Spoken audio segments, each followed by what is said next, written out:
Então, hoje a gente vai falar da fisiologia óssea. O nosso assunto da fisiologia óssea ele é dividido em duas partes, né, basicamente. Então, na parte inicial, que é a aula de hoje, a gente vai falar sobre as características gerais, os tipos de células que compõem o tecido ósseo, a composição do tecido, né?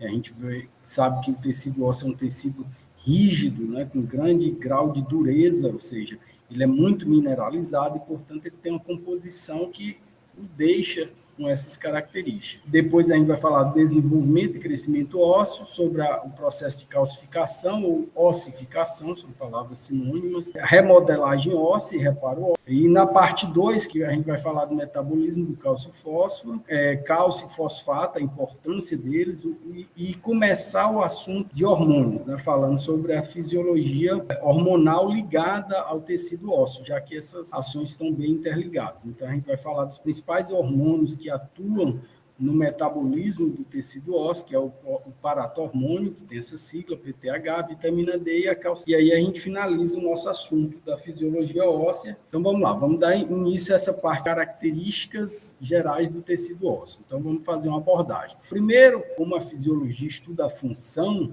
é importante que a gente cite as principais funções do tecido ósseo, né? E elas são bem óbvias, bem evidentes, né? E em conjunto com outros tecidos, faz com que ela se torne efetivamente funcional, né? O tecido ósseo ele não funciona isoladamente, né?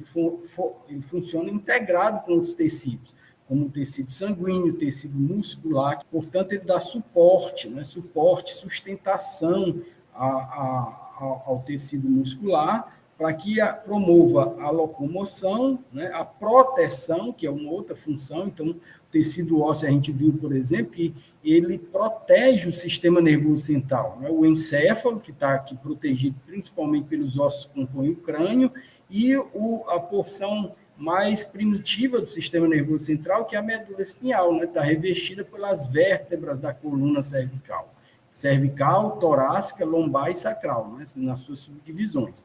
Então, ele protege esse sistema. Além disso, existem ossos que protegem também a estrutura dos órgãos principais, órgãos vitais, como o coração e o pulmão, que são os órgãos, as vértebras torácicas, né, que estão conectadas a essas estruturas aqui da coluna vertebral, né, as estruturas que dão revestimento à cavidade torácica, né, juntamente com os músculos intercostais, e as costelas dão esse suporte de proteção, uma vez que os órgãos que estão aqui inseridos dentro são órgãos vitais, né, que precisam ter essa proteção desse tecido ósseo para dar mais funcionalidade e proteção a esse tecido, né? Então, o coração, o pulmão, em geral, está alojado aqui nessa estrutura, né? Então, os órgãos abdominais, eles não têm a proteção de órgãos, né, aqui internamente, portanto, não tem ossos que revestem essas estruturas abdominais, né? Não são órgãos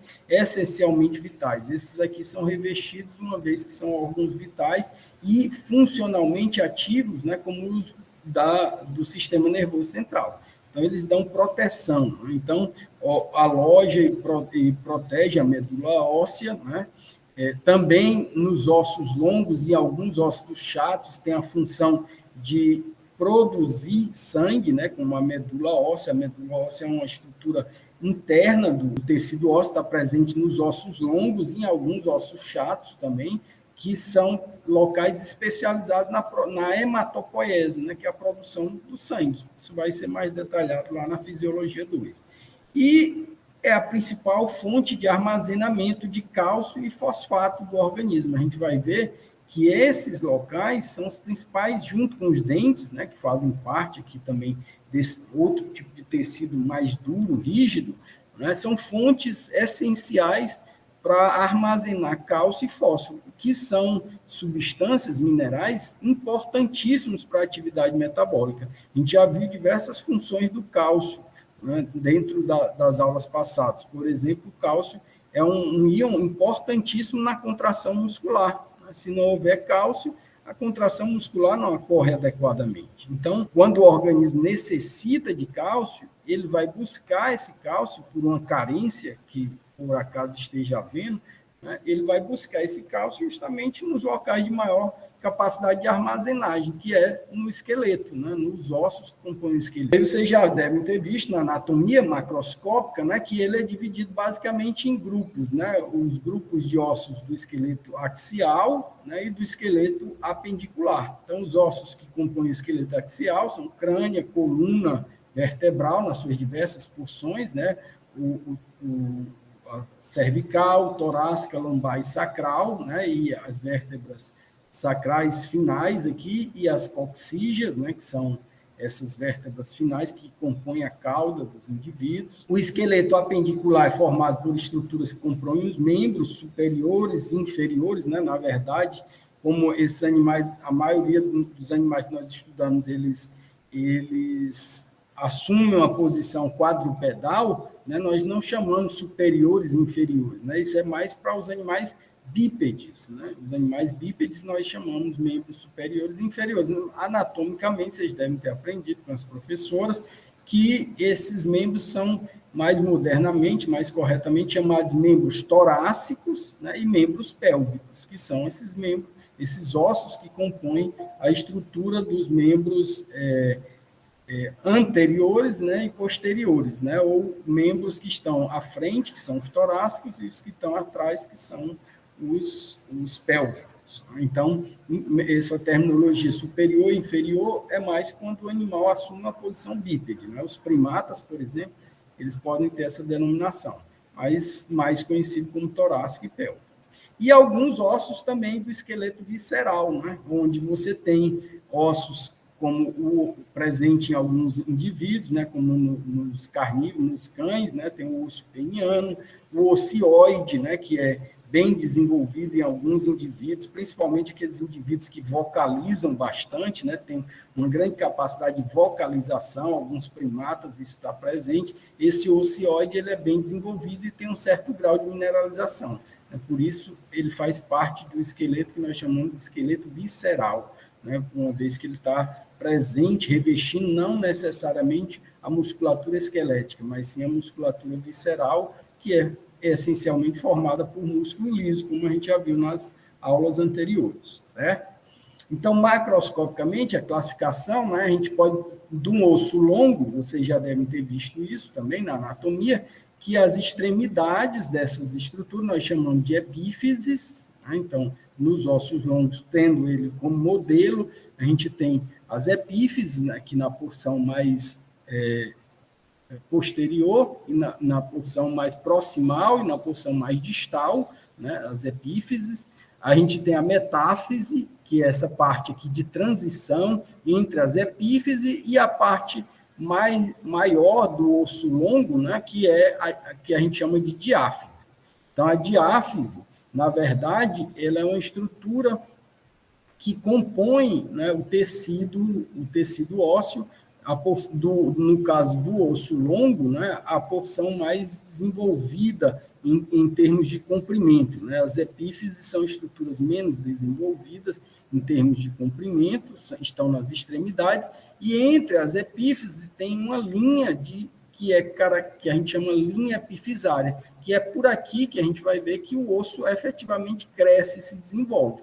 Óbvio que esse tecido ele se desenvolve ao longo de boa parte da vida do indivíduo, né? Chega um momento em que há o fechamento dessas estruturas epifisárias e aí o indivíduo passa a não crescer mais em tamanho, a estatura dele se estabiliza, né? Então, isso é variável nos indivíduos, né? Nos mamíferos, nas aves, mas ele tem uma relação direta com o desenvolvimento hormonal. À medida que o animal vai saindo da fase de transição infantil, juvenil, para a fase adulta, há um evento que nós vamos estudar mais lá na frente, chamado de puberdade, que faz com que essas estruturas aqui epifisárias se fechem, essas linhas epifisárias se fechem e o osso para de crescer. E aí o indivíduo tem sua estatura estabilizada, que é determinada geneticamente, né? Essa estatura ela tem uma variação entre indivíduos e é determinada geneticamente e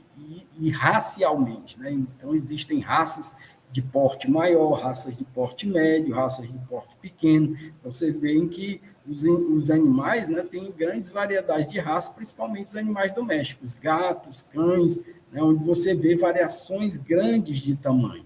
Essas variações grandes de tamanho, de estatura, estão relacionadas com o desenvolvimento e o fechamento mais precoce, em algumas espécies, né, dessa placa ou linha epifisária, onde aí o indivíduo para de crescer.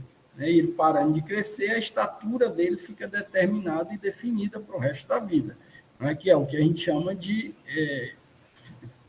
fase de transição da puberdade, da vida inicial de reprodução, à vida adulta. Né? Então, o indivíduo adulto ele para de crescer porque, endocrinologicamente, alguns hormônios vão parar de influenciar no crescimento, e essa placa epifisária vai sofrendo um processo de mineralização, de calcificação, e, consequentemente, o osso não cresce mais. Então, isso é muito presente nos ossos longos. Né? E existem pontos de ossificação característica, né, que se iniciam, em geral, aqui nas epífises, né, e depois na diáfise, onde efetivamente o osso vai se desenvolvendo. Então, se a gente fizer um corte longitudinal, né, pode ver internamente, a gente vê que macroscopicamente esse osso presente nas epífises e na metáfise, ele é um osso que a gente chama de esponjoso, onde você observa uma característica bem diferente desse osso presente na diáfise. Então, esse que é o chamado osso compacto, né? Esse osso compacto, ele, dentro dele, você tem uma grande cavidade, que é o que a gente chama de cavidade medular, né? Ou medula óssea, por onde entram vasos sanguíneos e onde boa parte do sangue é produzido aqui, né? No processo que a gente chama de hematopoese, formação do tecido ósseo. Então, a parte mais externa, a camada mais externa do osso, é chamada de periósteo. Acredito que vocês já viram boa parte dessa denominação. Então, entrando aqui no osso compacto e no osso esponjoso, a gente vai ver diferenças, né, morfológicas bem características em relação a esses ossos. Ó, vejam que no osso compacto, as células, o grau de mineralização ele é muito mais intenso. Essa cavidade aqui, que é a cavidade medular, né, não é preenchida por osso, né, por tecido ósseo, enquanto que o osso esponjoso, ele apresenta essa característica que, como semelhante a uma esponja, né, onde as estruturas elas se afastam, né, formando regiões que nós chamamos de regiões esponjosas. Alô? Alguém quer perguntar alguma coisa? Abrir o microfone aí. Foi sem querer, professor, desculpa. Oi? Foi sem querer que eu abri o microfone. Ah, tá. Tudo bem. Então, aqui, ó, você tem ali um desenho esquemático, né? Aqui a gente vê uma diferença entre o osso compacto e o osso esponjoso, aqui, então, na mesma região, aqui na região das epífises, né? A gente vê o osso compacto. Ora, no osso compacto, o nome mesmo está dizendo, essa estrutura, ela é mais rígida, né? Mais compactada, e no osso esponjoso há um espaçamento entre essas estruturas que vão formar o que a gente vai chamar de matriz óssea, né? Então, a matriz óssea aqui, ela é mais intensa e aqui ela é mais separada. A gente vai falar disso daqui a pouco. Então, vejam que há diferenças estruturais, né? E aqui a gente pode ver facilmente a linha epifisária, né, de transição entre o osso esponjoso, né, a fase de crescimento, né, onde você tem aqui nas epífises a maior capacidade de crescimento, e o osso compacto. Então, você vê trabéculas, né, região trabecular, né, e o osso compacto. Né? Então, essa região trabecular aqui, ela é bem característica no tecido ósseo. Eu acredito que vocês já viram isso com mais detalhes na histologia, vocês vão ver isso na anatomia microscópica. Mas é importante que a gente revise aqui, né, de forma até rápida, para dar sustentação para o que a gente vai falar sobre a funcionalidade, uma vez que a forma tem uma relação direta com a função. Então, se a gente for entrando aqui microscopicamente nessas estruturas, a gente vai ver que o osso compacto e o osso esponjoso ele é formado por um conteúdo, né, uma lacuna de conteúdo que a gente tem células, né, onde a gente tem células características e vasos sanguíneos. Então, aqui você tem vasos arteriais, vasos venosos, que levam, a partir de um sistema e canais, né, por onde esses vasos penetram no tecido ósseo e se capilarizam. Então, aqui você tem, nessas estruturas, os dois tipos de canais e sistemas por onde os vasos sanguíneos se capilarizam para a estrutura, para levar sangue, né, arterial para as células, onde você tem substâncias ricas em nutrientes, e trazer catabólitos do tecido ósseo. Então, os hormônios também chegam a essas células aqui, os hormônios que regulam o metabolismo do tecido ósseo, eles chegam a essas células por esses canais, né, esses canais vasculares, que se subdividem em 2 tipos básicos, né, os canais de Volkmann, que estão perpendiculares aos canais de Harver. Então, os canais de Harver, ele segue uma linha longitudinal, e os canais de Volkmann, eles são transversais a esses. Isso faz com que essas regiões, né, troquem substâncias, uma vez que o tecido sanguíneo, né, o tecido vascular, ele passa e conecta esses canais entre si, formando um ângulo de 90 graus aqui, praticamente, né, onde você tem a comunicação entre os canais de Harver, né, e os canais de Volkmann. Né? Os canais de Volkmann estão perpendiculares aos canais de Harver.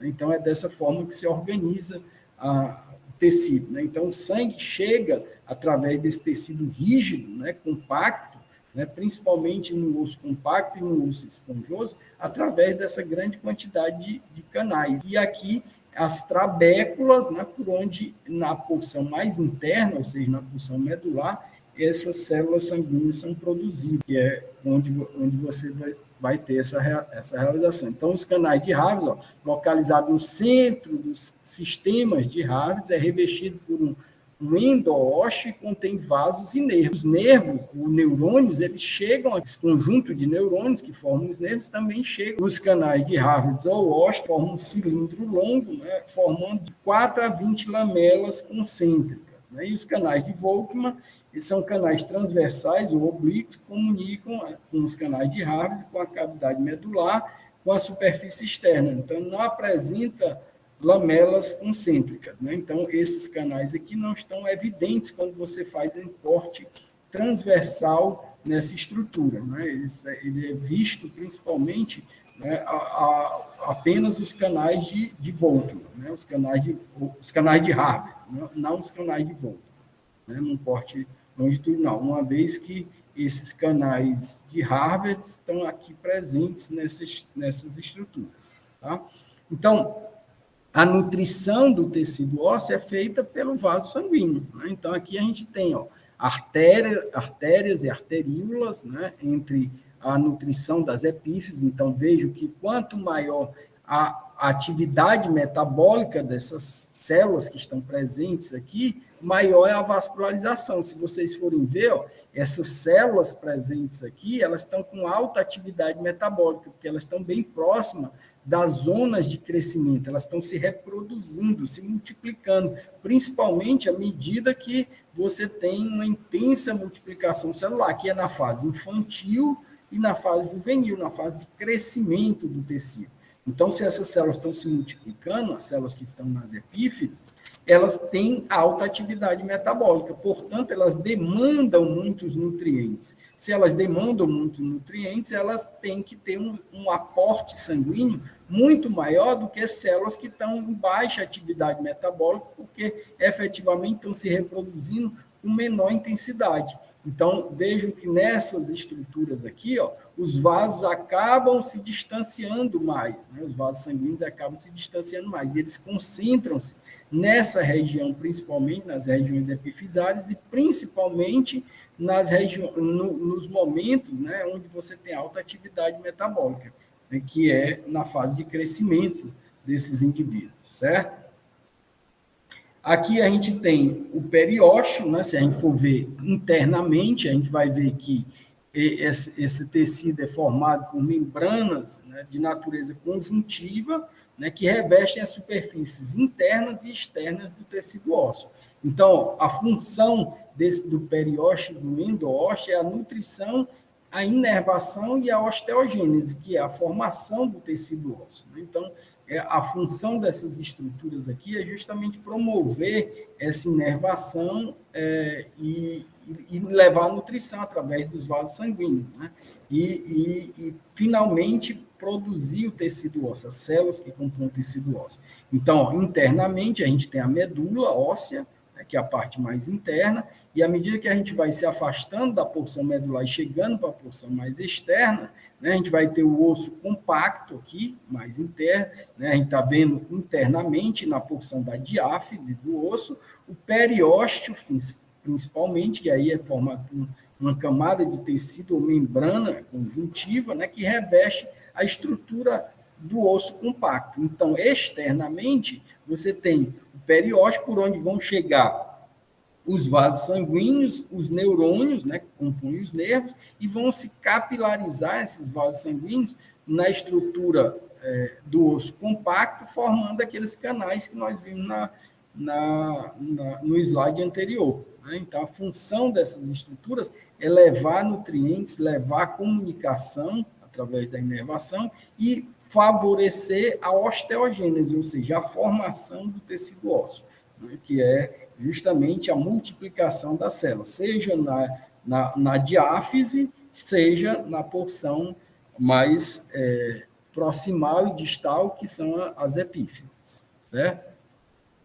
Então, aqui, ó, se a gente for ver microscopicamente, o periósteo, né, uma camada de tecido, e aqui a matriz óssea mineralizada, né? Ou seja, fazendo parte, né, do osso compacto. Então, você tem células diferentes. Dá para ver perfeitamente que essas células aqui, o grau de mineralização é muito mais intenso do que o que acontece nessas células aqui, né? Então, você tem menor capacidade de mineralização no periósteo, né, que é a camada mais externa do tecido, e à medida que você vai se aprofundando no tecido, você vai aumentando essa capacidade de mineralização, ou seja, as células vão se distanciando mais e o espaço que era ocupado por ela vai ser ocupado agora por uma estrutura que a gente chama de matriz óssea, né, que é o que a gente vai falar daqui a pouco.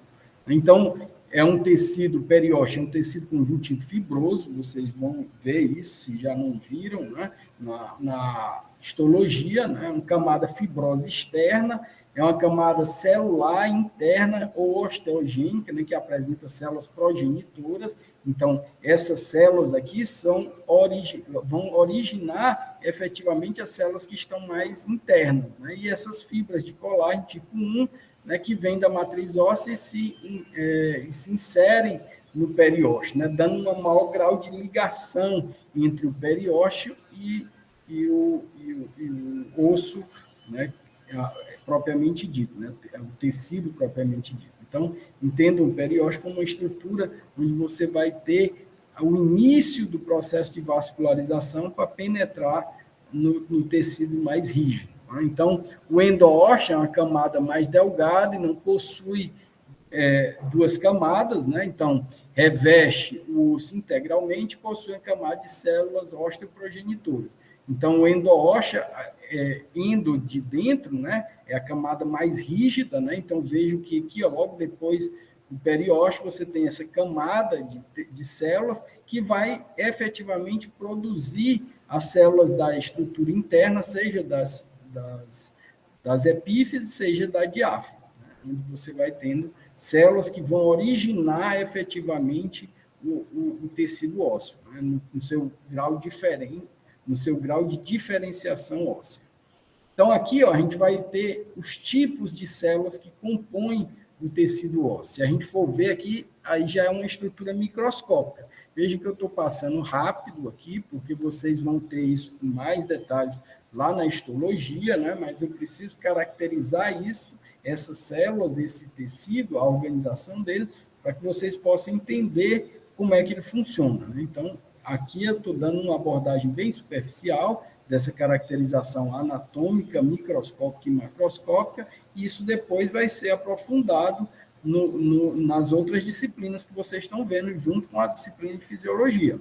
Então, se vocês entenderem essa figura, esse desenho esquemático microscópico, quando vocês estiverem vendo na aula prática o tecido ósseo, né, vocês vão entender que essas células desempenham determinadas funções que regulam a atividade metabólica do tecido. E é isso, efetivamente, que a fisiologia estuda.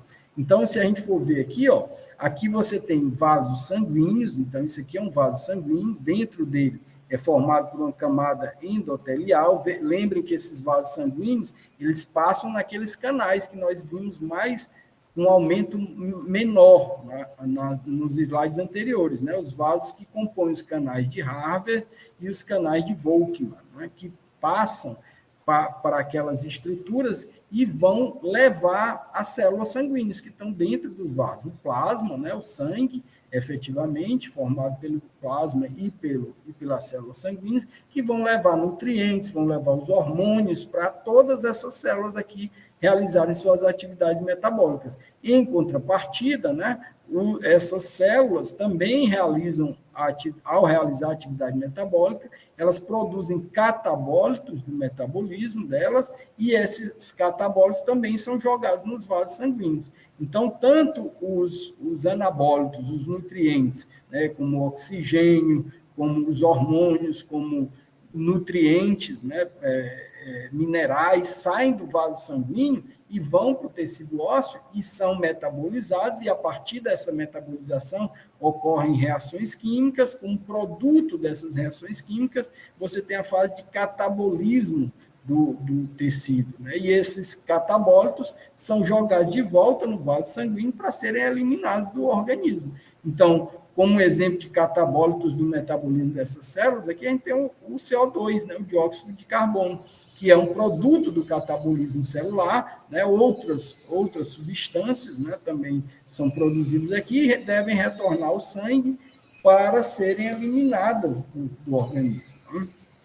Então, dessa forma, os vasos sanguíneos eles precisam estar próximos das células. Então, vejam que essas células aqui, com uma característica bem diferenciada, né, são achatadas, são mais delgadas, o núcleo, né, tem uma relação núcleo-citoplasma menor, são células mesenquimais, o mesênquima, né, que são células que vão se diferenciar nas células que compõem o tecido ósseo. Né? Então, essas células aqui, que compõem efetivamente o tecido ósseo, elas são diferenciadas a partir do desenvolvimento dessas células aqui, principalmente essas células do mesênquima, são células mesenquimais. Então, por exemplo, essas células mesenquimais vão dar origem a essas células aqui, ó, já vem um grau de diferenciação maior aqui, dessas aqui, que é chamado de osteoblasto. Então, vejam que o osteoblasto, ele tem característica, quando ele é uma célula já mais desenvolvida, né, de uma relação núcleo-citoplasma diferenciada. Aqui o citoplasma é maior, ele tem um formato mais cúbico, né, nessa mesma célula, uma célula de osteoblasto mais jovem, né, onde você tem um achatamento maior aqui da relação núcleo-citoplasma, e à medida que ela vai crescendo, ela vai tendo esse formato diferenciado. Então, essa é uma célula bem característica do tecido ósseo. Essa outra célula aqui, ó, vejam que ela difere dessa aqui, no nome, né, por uma única letra, né, osteoclasto. Né? Então, essa aqui, efetivamente, é chamada de osteoclasto. O osteoblasto é essa célula aqui. Então, vejam que, morfologicamente, essas células são bem distintas. Né? Vejam aqui, ó, essa célula tem vários núcleos, né? Então ela tem um núcleo segmentado. A gente vai ver em mais detalhes que ela produz uma membrana aqui com invaginações para o interior dessa estrutura aqui, que é chamada de matriz óssea. Então vejam que essas células são bem diferentes dessas aqui morfologicamente e dessas aqui. Portanto, elas não têm a mesma origem embrionária, elas não se originam dessas células aqui. Os osteoblastos, eles se originam dessas células aqui. Mas essas aqui, os osteoclastos, eles são células que se diferenciaram das células sanguíneas. Né? São células de proteção e que têm uma alta capacidade de sintetizar enzimas, né? Enzimas capazes de quebrar o tecido ósseo. Então, essas células aqui, elas não têm origem embrionária igual a essas aqui, que vêm do mesênquima, e elas vêm dos vasos sanguíneos. Elas migram da corrente sanguínea e começam a se armazenar na matriz óssea, na estrutura do tecido ósseo. E localizam-se em locais especializados, como próximo à matriz óssea, que é essa região aqui, marcada aqui, uma substância amorfa, né? Não tem uma grande quantidade de células, mas dentro dela tem um outro tipo celular que é chamado de osteócito. Então, vejam que os principais tipos de células que compõem o tecido ósseo são os osteoblastos, os osteoclastos e os osteócitos. Os osteócitos, pessoal, nada mais são do que células dos osteoblastos que se diferenciaram. Eles só mudaram de posição, mas são essas mesmas células aqui. Eles só recebem esse outro nome aqui, de osteócito, justamente porque, à medida que esse osso foi se formando, eles foram sendo englobados por essa estrutura que é chamada de matriz óssea. Está bem aqui, ó. Então, essa estrutura aqui tracejada no desenho, né, ele representa a matriz óssea, que é justamente a zona onde você tem a maior quantidade de minerais no tecido ósseo. E por isso essa região é mais endurecida, mais rígida. Né? E é essa matriz óssea que dá a rigidez, a capacidade de dureza do tecido ósseo, que é importante, uma vez que esse tecido, uma das funções dele é realizar a locomoção, né? Realizar a proteção do organismo. E, portanto, ele precisa ter uma rigidez maior. Essa rigidez é feita pela matriz óssea, mas é uma substância acelular. Ela não é formada por células. Agora, dentro da matriz óssea existem células, como, por exemplo, os osteócitos, que nada mais são do que osteoblastos que migraram para o interior da matriz óssea. Bem aqui, ó, essa célula aqui, ela está começando a migrar para o interior da matriz óssea. Essa matriz óssea vai revestir essa célula e quando ela ficar toda revestida por essa estrutura da matriz óssea, ela passa a ser chamada agora não mais de osteoblasto, e sim de osteócito.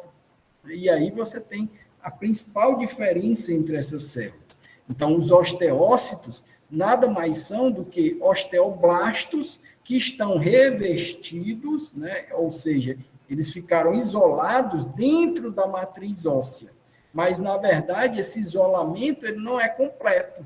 Essas células se comunicam entre si e elas recebem nutrientes também. Né? Ou seja, os nutrientes eles vão passando por aqui, passam pela membrana dessas células e, através de microcanais, esses nutrientes passam de uma célula para outra. Então, essa matriz óssea ela não isola completamente essas células, os osteócitos, porque se ela isolasse completamente os osteócitos, isso causaria um grande problema, né, que era a capacidade de nutrição dessas células. Então, há pequenos canais, que a gente vai ver mais lá na frente, né, que favorecem essa capacidade de nutrição das células. Então, vamos falar aqui de cada célula dessa aqui de uma forma um pouco mais detalhada. Como eu disse, vocês vão ver bem mais detalhes dessas células na histologia. Mas são células derivadas do mesênquima, né? Ou seja, são aquelas células derivadas dessas células aqui, células osteoprogenitoras. Então, são células que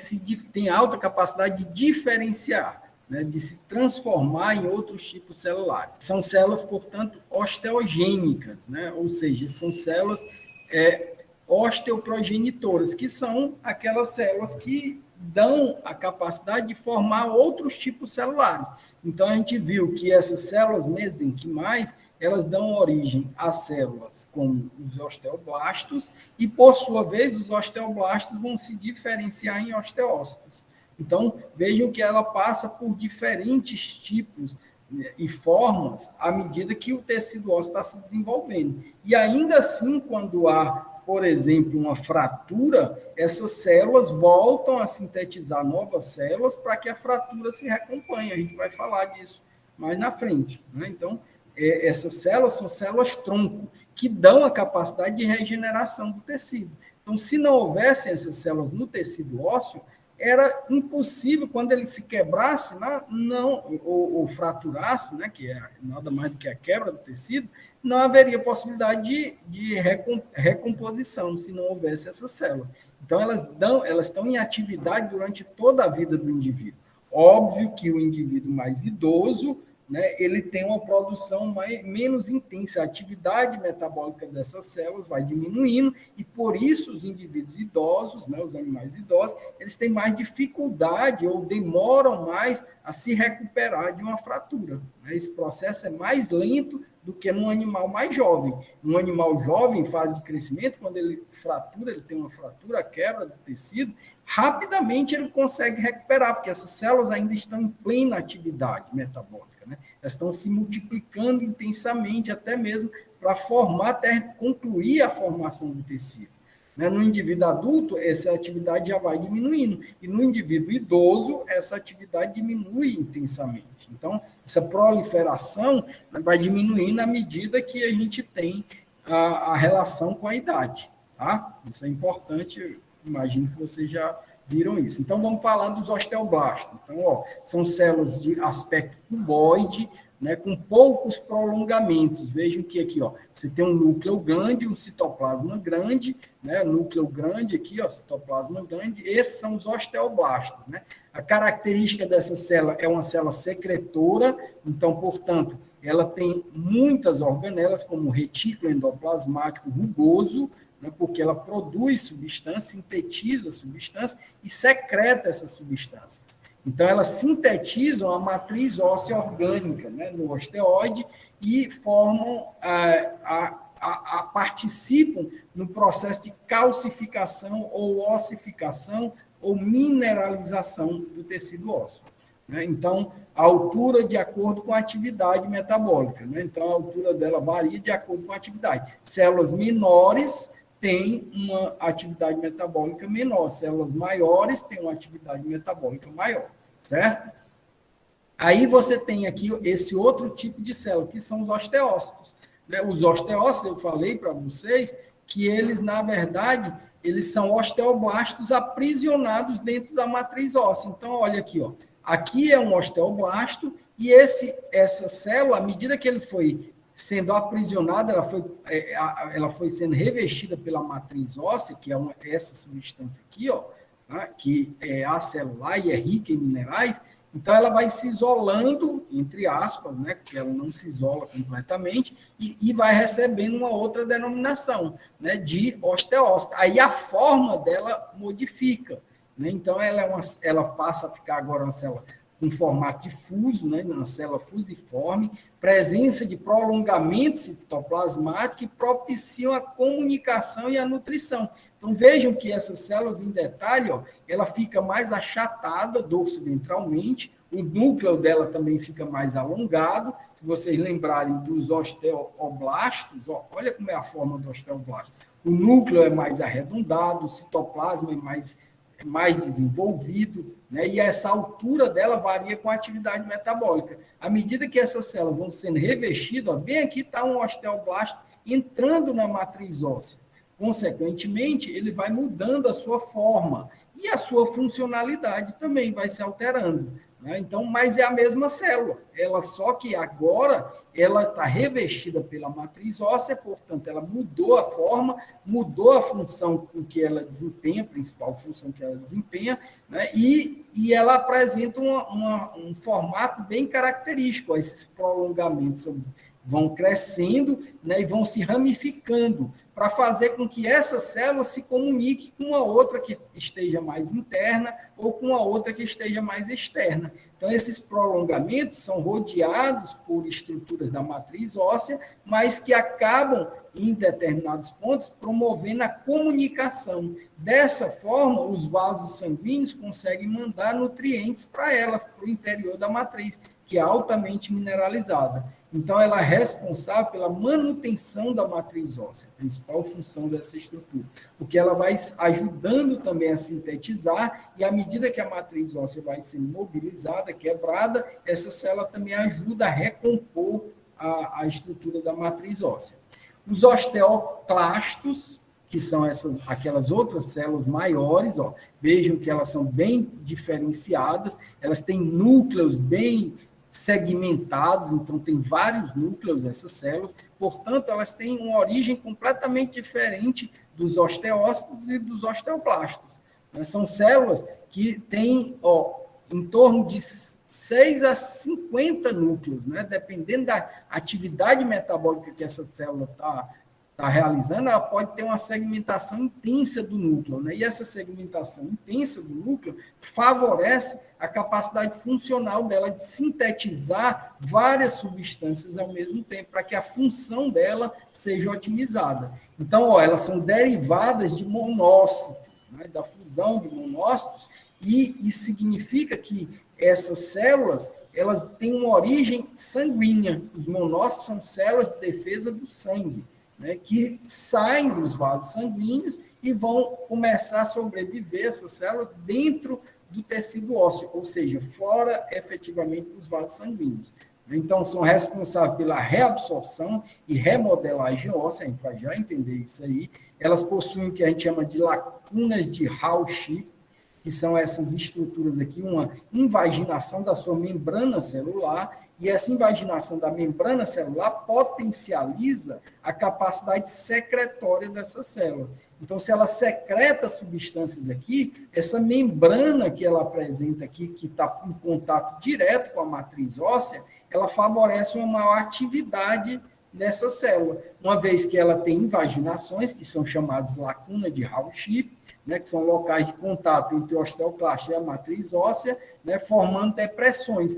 Então, essas lacunas aqui favorecem a secreção de substâncias que vão facilitar a diluição, a dissolução da matriz óssea.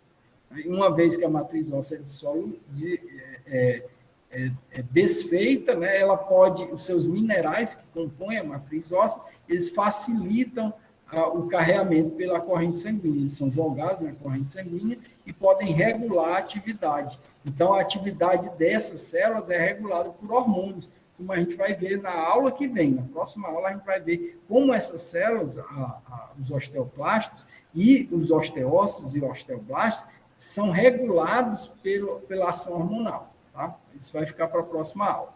Então, vejam aqui, se a gente for ver a linhagem dessas células, né, ou seja, como elas são formadas, a gente vai ver que os osteócitos e os osteoblastos, eles têm origem de células osteoprogenitoras, que são aquelas células mesenquimais que eu mostrei para vocês, aquelas células que têm um formato não característico através de um processo chamado de osteogênese, que é a formação do tecido ósseo, né, elas vão se diferenciando. Então, em pré-condroblastos, em condroblastos, em condrócitos hipertrofiados, que vão formar as estruturas nas articulações, principalmente, as articulações dos ossos, você vai ter esses condrócitos, que são células diferenciadas do tecido ósseo, né, que são principalmente nos ossos articulares, a gente vê isso com muita intensidade, e os pré-osteoblastos, que vão dar origem aos osteoblastos, e, finalmente, os osteócitos. Lembrando que os osteoblastos,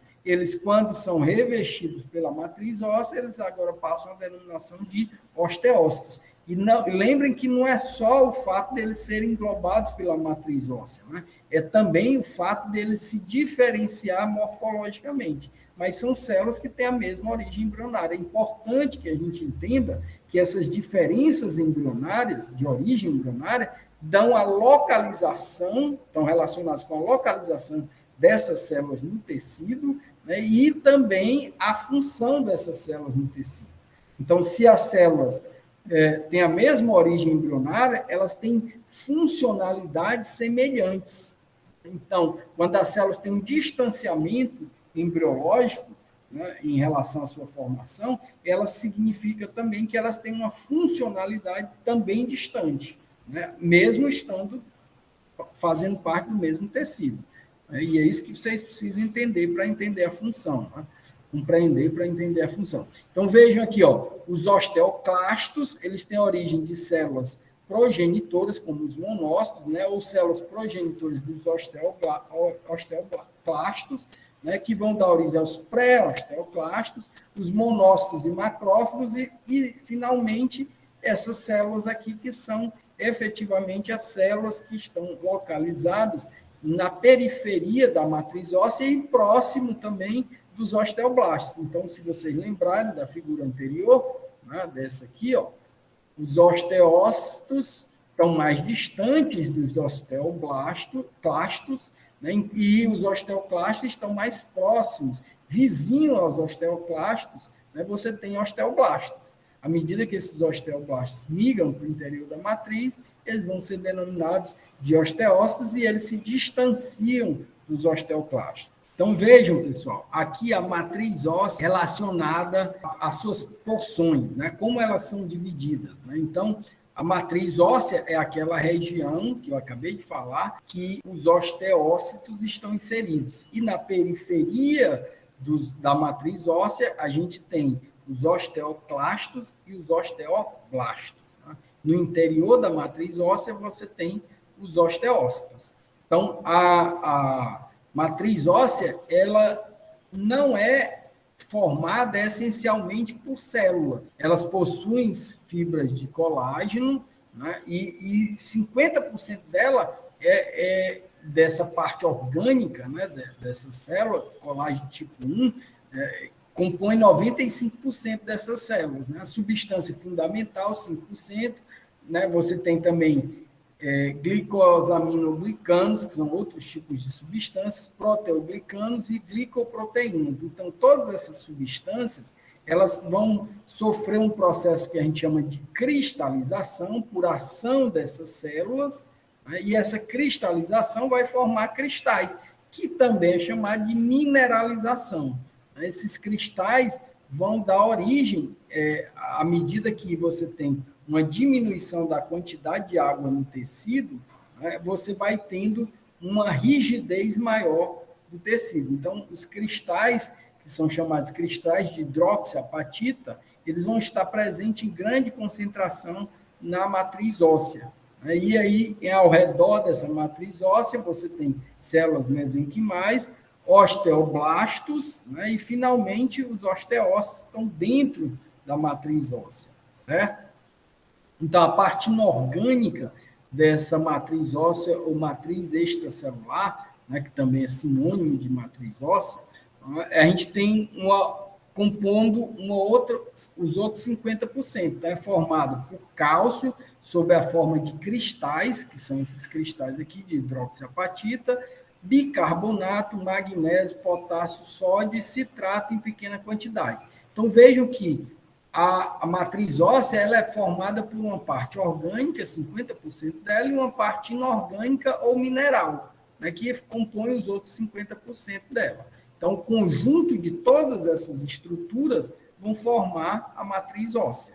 Né? Então, vejam que ela também tem células, né, mas a parte mineralizada ao redor dessas células é que efetivamente compõe a parte inorgânica da matriz óssea, ou chamada parte mineral da matriz, certo? Então, vejam aqui, vejam que essa matriz óssea ela está presente nessas lamelas aqui. Então, você tem a organização do ósteo, né, com os canais vasculares, e vocês veem aqui, os osteócitos nessa região, no interior da matriz óssea, vasos sanguíneos e lamelas. Vejam aqui, essas ramificações nos osteócitos, que são os canais por onde os nutrientes vão passar. Então, o sangue vai ter nutrientes e vai ter metabólitos, hormônios, né? E eles vão passar por essas estruturas por um processo que a gente viu lá no início da nossa disciplina, chamado de difusão. Difusão é o tipo de passagem de substância de onde ele está mais concentrado para onde ele está menos concentrado, através de um processo passivo, né, sem gasto de energia. Então, as substâncias que estão mais concentradas aqui, elas vão saindo do vaso sanguíneo e vão para onde elas estão menos concentradas. Por que elas ficam menos concentradas aqui? Porque elas vão sendo utilizadas, né, e vão diminuindo suas concentrações. Então, esses pequenos canais aqui dos osteócitos é que favorecem a nutrição deles no interior da matriz óssea. Então, as substâncias passam por um processo de difusão. Né? Difusão facilitada, quando eles entram na célula, e difusão simples, né? Quando são os gases. Então, os gases, o oxigênio e o CO2, ele também passa do vaso sanguíneo para essas células que estão no interior da matriz óssea, por esses pequenos canalículos aqui, que são aquelas ramificações das células. Então, aqui é uma perspectiva para que vocês entendam que essas células acabam se ramificando e deixando canalículas. Por isso que elas têm muitas ramificações. Olha aqui, ó. Essas ramificações aqui é que favorece a comunicação entre essas células que estão no interior da matriz óssea e os nutrientes que estão nos vasos sanguíneos, tanto os nutrientes quanto os catabólitos, né? Então, os nutrientes vão passar no sentido do sangue para a matriz óssea, né, que é composto por toda essa estrutura, e os catabólitos vão sair da matriz óssea e vão até o vaso sanguíneo, por onde eles devem ser carreados, né? Então, o CO2, que é produto do catabolismo dessa célula, passa por esses mesmos canalículos aqui e vai finalmente, por difusão, chegar aqui no vaso sanguíneo, onde ele vai ser eliminado no processo da respiração. Então, aqui é outra perspectiva, né, para que a gente veja que o processo de formação do tecido ósseo, ele tem dois tipos, né? Um que a gente chama de ossificação, que a gente chama de intramembranosa, que ocorre no interior das membranas conjuntivas, ou seja, no interior dessas estruturas aqui, né, dessas células do tecido ósseo, das células mesenquimais, das células dos osteoblastos, né, e forma a maior parte do tecido ósseo, dos ossos chatos. Então, o processo de formação do tecido, ele é diferente dependendo do tipo de tecido ósseo, né? Então, você tem a ossificação ou a calcificação, né, ou a mineralização, que a gente chama de intramembranosa, que ocorre no interior das membranas conjuntivas, ou seja, nessas membranas dessas células aqui, ocorre o início do processo de ossificação ou calcificação. Isso é bem presente nos ossos que nós chamamos de ossos chatos. Por exemplo, os ossos do crânio, né, estão presentes esse tipo de ossificação, a escápula, esse tipo de ossificação intramembranosa é mais comum, né? Então, formado por conjunto de células mesenquimais em processo de diferenciação. Blastema, né, ósseo, né, que é essa região aqui, ó, do blastema ósseo, que é onde essas células mesenquimais estão efetivamente realizando o processo de ossificação. Então, ele está presente no osteoide, né, essa classificação, essa ossificação intramembranosa. E um outro tipo de ossificação que a gente chama de endocondral. Então, essa ossificação endocondral, ela ocorre, né, tem início num modelo cartilaginoso e forma a maior parte do tecido de ossificação dos ossos curtos e dos ossos longos. Então, por exemplo, o fêmur, que é um osso longo, bem característico, ele é bem realizado, o processo de ossificação dele é do tipo endocondral. Então, por exemplo, os ossos do esqueleto apendicular, o tipo de ossificação é essencialmente tipo endocondral, enquanto na escápula é do tipo intramembranosa, né, calcificação intramembranosa, e esse processo ele é diferente nesses dois tipos de ossos. Então, o que caracteriza a calcificação ou a ossificação endocondral é que ela tem início num modelo cartilaginoso, ou seja, no início do processo de formação, esse tecido aqui, ele tinha uma dureza muito pequena, muito baixa, porque boa parte dele era constituído por água. Então, o tecido cartilaginoso, né, que vai dar origem ao tecido ósseo, efetivamente, ele sofre um processo diferente do tipo de calcificação intramembranosa que a gente falou no slide anterior. Então, vejam aqui, ó, um osso longo, à medida que ele vai se diferenciando, ele vai formando estruturas que têm um maior grau de mineralização. E as primeiras estruturas que vão se mineralizar é a porção da diáfise, né, e depois das epífises. As epífises começam a formar um osso diferente do que tem nas diáfises. A gente falou que nas epífises, esse processo, né, de ossificação vai formar o osso trabecular, ou osso esponjoso, enquanto que na diáfise a gente vai ter uma presença do osso compacto, mais intensa, e no interior dele você vai ter a medula óssea sendo formada. Então, vejam que o processo começa diretamente com o processo de vascularização. Vejo que no início aqui, o processo inicia-se pela formação do osso compacto, nessa região da diáfise, né, e esse osso compacto vai se diferenciando. À medida que ele vai se formando, internamente, vai formando uma cavidade, que é chamada cavidade medular, por onde os vasos sanguíneos se ramificam intensamente. A gente viu que essa ramificação ocorre de forma intensa e ela se acumula na região das epífises. Então, aqui você tem os pontos de ossificação secundária desse tecido ósseo. Então, nos ossos longos aqui, ó, nas epífises, vocês têm os pontos de ossificação secundária, né, e aqui os pontos de ossificação primária. Então, aqui você tem a mineralização começa a ser mais intensa, e por isso vai formar um osso que nós chamamos de osso compacto. Né? A matriz óssea ela é muito mais intensa aqui do que aqui, que forma um espaçamento entre essa matriz óssea, né, formando o que a gente chama de trabéculas.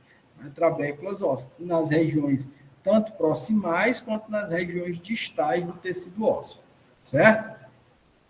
Então, vejam aqui, ó, esse sistema ainda de formação, né, mostrando que essas cartilagens, né, inicialmente presentes, não têm mineralização. Né? Então, à medida que esse processo vai acontecendo, a diáfise vai sofrendo o processo de mineralização, vai formando o periósteo, os vasos sanguíneos vão penetrando, né, e o tecido vai se capilarizando, o tecido sanguíneo vai se capilarizando, formando efetivamente o que a gente chama de ossificação do tipo endocondral. E aí, nas epífises, você vai ter nos pontos de ossificações secundárias, né, que vão dar origem, nos ossos longos, às epífises, né, e as diáfise, que está no centro, né, onde ele sofre o primeiro processo de ossificação. Portanto, esse processo é chamado de ossificação primária, que ocorre na diáfise, porque ele é o primeiro a ser realizado, e o secundário, que é o que acontece nas epífises, nessas extremidades do osso longo. Esse é o tipo de ossificação que nós chamamos de endocondral. Certo? Então, aqui, ó, os condrócitos formam um modelo cartilaginoso, né? Depois os condrócitos sofrem hipertrofia e a matriz óssea. Lembra que esses condrócitos são tecido cartilaginoso, ainda não mineralizado. Então, a quantidade de água que tem aqui é muito maior do que a quantidade de água que tem nesse mesmo tecido já formado. Óbvio que isso aqui, essa fase toda aqui, inicial, acontece num evento da vida, que é chamado de quê? Gestação. Então, durante a gestação, esse tecido ósseo está se formando. E essa mineralização, esse tecido de ossificação, o processo de osteogênese, ele é variável entre as espécies. Eu já falei para vocês, lá na fisiologia, no início, né, que o tecido, tanto o tecido muscular quanto o tecido nervoso, ele tem graus diferentes de desenvolvimento de acordo com a espécie. Então, existem aquelas espécies que nós chamamos de precoces, né? Espécies precociais, são aquelas que já nascem com tecido ósseo e muscular e nervoso já bem desenvolvidos. Isso dá a capacidade desses indivíduos, ao nascerem, já conseguirem realizar suas funções metabólicas. Então, portanto, um bovino, ao nascer, ele já nasce com essa estrutura muito bem formada. O grau de mineralização do tecido ósseo de um bezerro, ao nascer, ele é muito maior do que o grau de mineralização de um cão, ao nascer, né? Então, um cão é uma espécie altricial. Significa que, se é uma espécie altricial, esse processo no que se relaciona à mineralização do tecido, ele ocorre muito depois da gestação. No bovino, não, ele ocorre intensamente na gestação, ele também ocorre depois do nascimento. Mas ele vai favorecer, se ele ocorre, se esse desenvolvimento é bem mais intenso durante a gestação, vai favorecer com que o bezerrinho, ao nascer, ou o cavalinho, potro, né, ao nascer, ele já consiga se manter em pé. É diferente do filhote de um gato, de um cão, que são indivíduos que, ao nascer, ainda não tem o tecido ósseo completamente formado. Ele ainda vai continuar esse desenvolvimento na vida pós-natal, na vida extrauterina. Né? Então, há diferenças entre as espécies no processo de mineralização. Na nossa espécie, na espécie humana, é a mesma coisa. Né? A gente tem um processo de mineralização mais tardio. Então, o bebê da nossa espécie, né, o filhote do primata, ele nasce com um tecido ainda pouco mineralizado, é uma espécie altricial. Né? E o interessante disso é que, dependendo da função, alguns ossos se desenvolvem na mesma espécie mais rápido do que outros. Por exemplo, ossos da extremidade dos primatas, eles se desenvolvem, concluem o processo de mineralização muito mais rápido do que ossos longos. Ossos curtos concluem o processo de mineralização muito mais rápido do que ossos longos.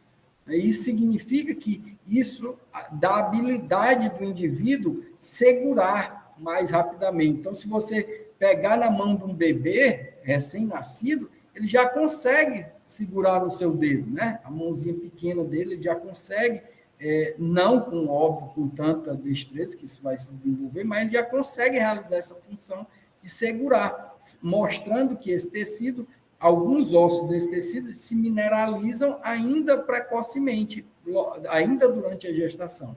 Mas, por exemplo, se você colocar o bebê em pé, ele não vai ter forças para sustentar o corpo, né? Porque o seu tecido, os seus ossos longos, não estão mineralizados o suficiente para suportar o peso do corpo, né? E a força da gravidade. Então, ele não vai conseguir. Esse processo vai ficar mais intenso lá com 1 ano e meio, 2 anos de idade, né? Que é quando o indivíduo começa a se tornar mais independente no sentido de caminhar. Né? Nossos filhos, aí, os filhotes, nossos não, porque eu não tenho filho, né? Mas o filho de vocês, aí, quem tiver, ele começa a andar com 2 anos de idade. Né? Por quê? Andar não significa só ter capacidade de ter o tecido, não. Ele já tem músculo, ele já tem osso, e ele já tem sistema nervoso, né, que dão a capacidade. Só que esses sistemas ainda estão se aperfeiçoando para, em conjunto, realizar aquela ação motora, de ficar em pé e caminhar. O filhote de um cavalo é diferente, ele acabou de nascer, ele já fica em pé e já sai andando. Né? Ora, para ele fazer isso, ele precisa ter um processo de ossificação, um processo de desenvolvimento de musculatura e um processo de desenvolvimento do sistema nervoso já muito precoce, durante a gestação. Senão, ele não teria condições de realizar essa função. Né? Isso explica o fato deles terem essa necessidade. Né? Se eles são indivíduos presa, né, são predados intensamente, os seus filhotes têm que aprender rapidamente a andar para fugir dos seus predadores, senão eles seriam extintos da natureza. Né? Então, vejam que a natureza ela é perfeita, ela faz uma coisa tão bem bolada, né, que a gente, se pensar sobre esses pontos de vista, a gente começa a entender muita coisa. Né? Por que as coisas são desenvolvidas dessa forma? Tá?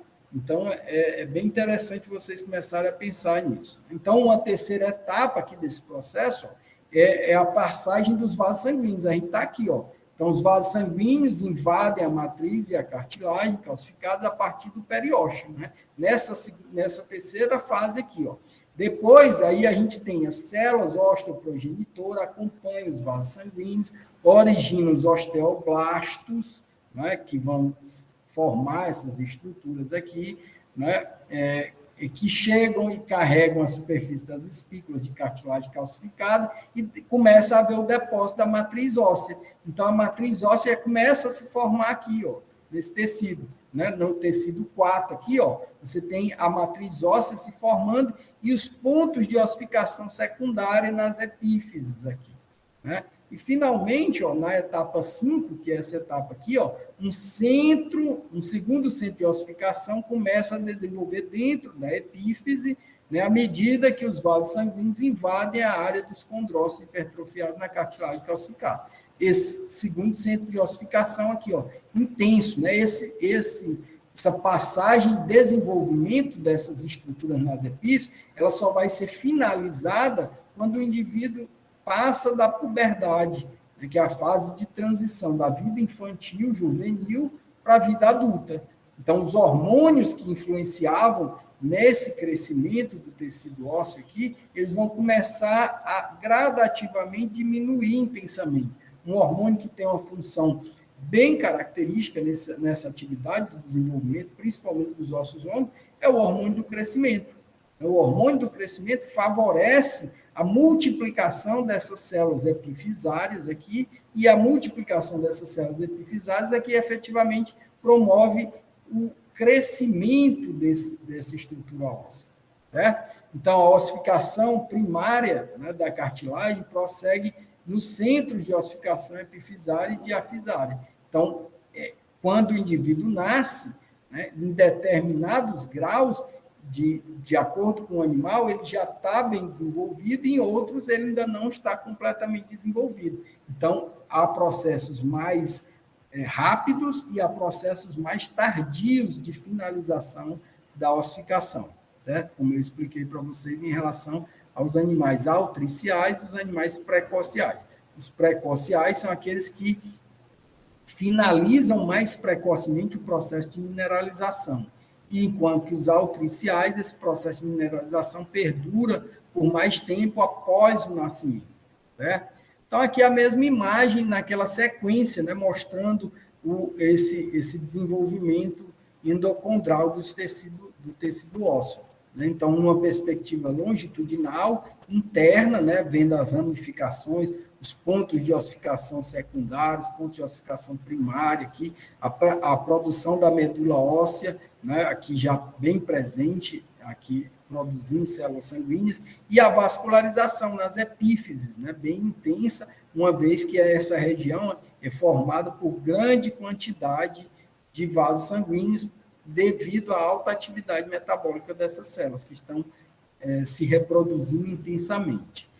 Aqui a mesma coisa, ó, as etapas de classificação do osso de acordo com o grau de desenvolvimento dele. Então, no indivíduo adulto, ó, você tem uma medula óssea bem formada, né, por onde, nesses ossos longos aqui, essa medula óssea assume a função hematopoética, ou seja, de formação e de reconstituição do tecido ósseo.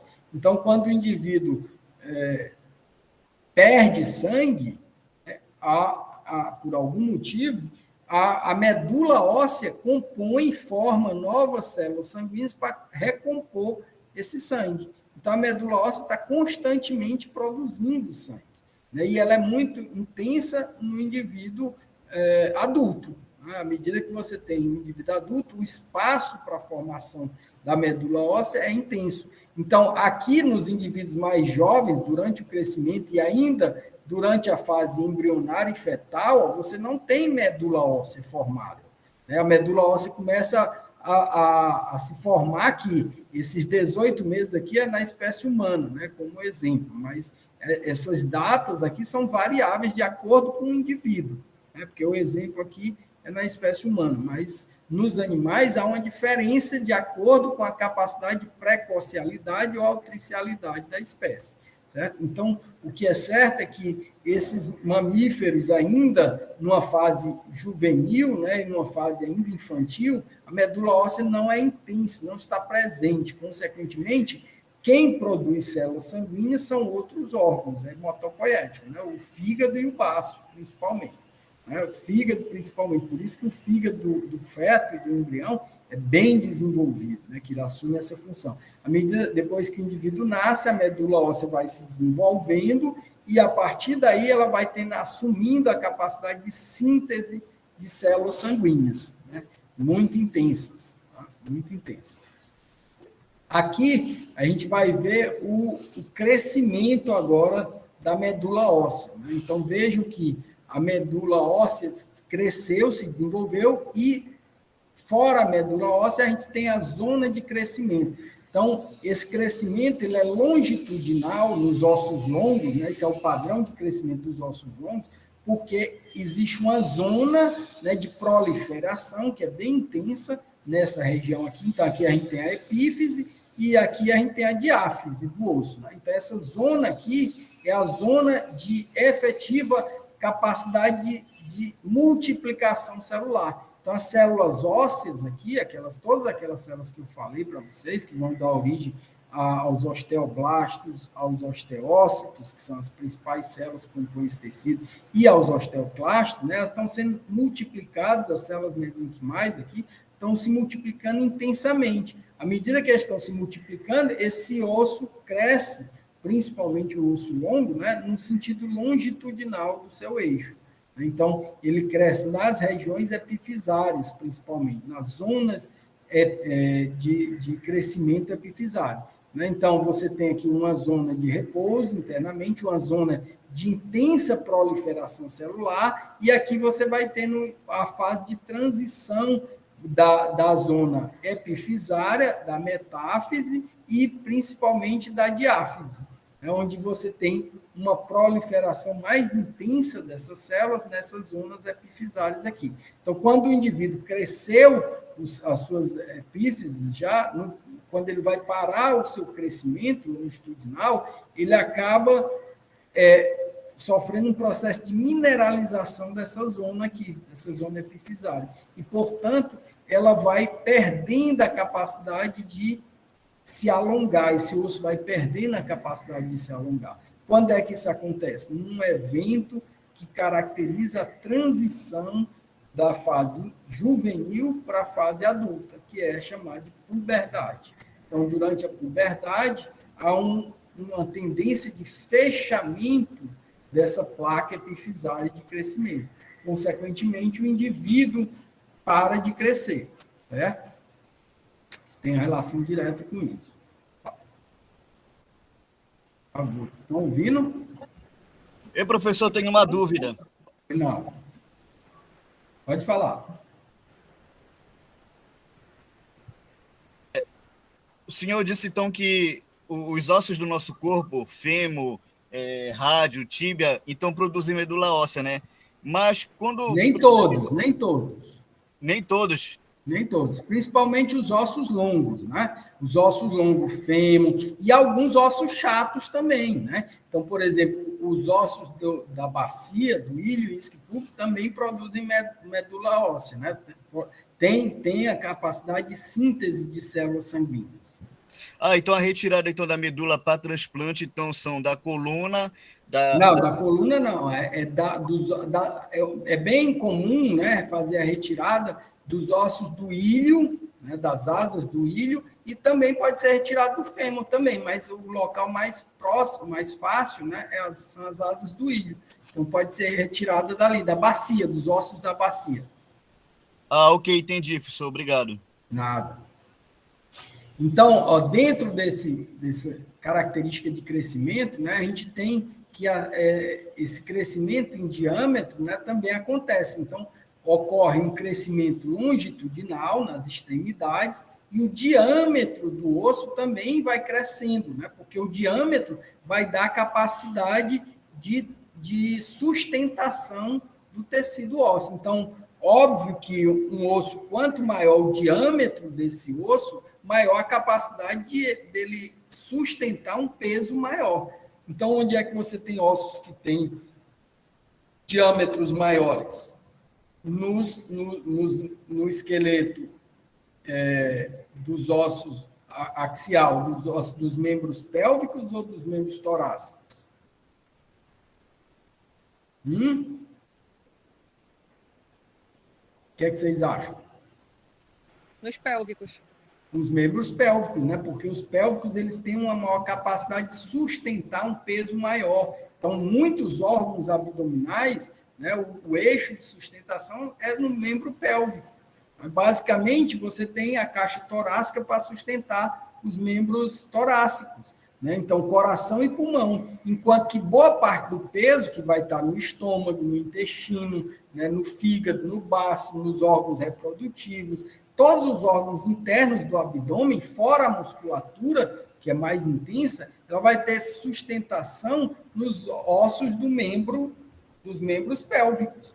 Consequentemente, esses ossos têm diâmetros maiores, né, para justamente dar essa possibilidade de sustentação. Então, se você corta transversalmente o tecido ósseo, longitudinalmente, você vai ver que os ossos, dependendo da capacidade de sustentação do peso desse indivíduo, eles vão ter diâmetros maiores. Então, a deposição é diferente, né, nos ossos onde você tem um diâmetro maior. Então, a reabsorção do osso velho, dos ossos velhos, ocorre, né, na borda interna, conserva de forma o modelo inicial, né, do tecido. Então, o aumento do diâmetro também favorece a retirada de cálcio, né, e favorece também a manutenção da dureza do tecido, né, e ocorre o que a gente chama de estresse ósseo, né, quando é a retirada do tecido ósseo. Então, ó,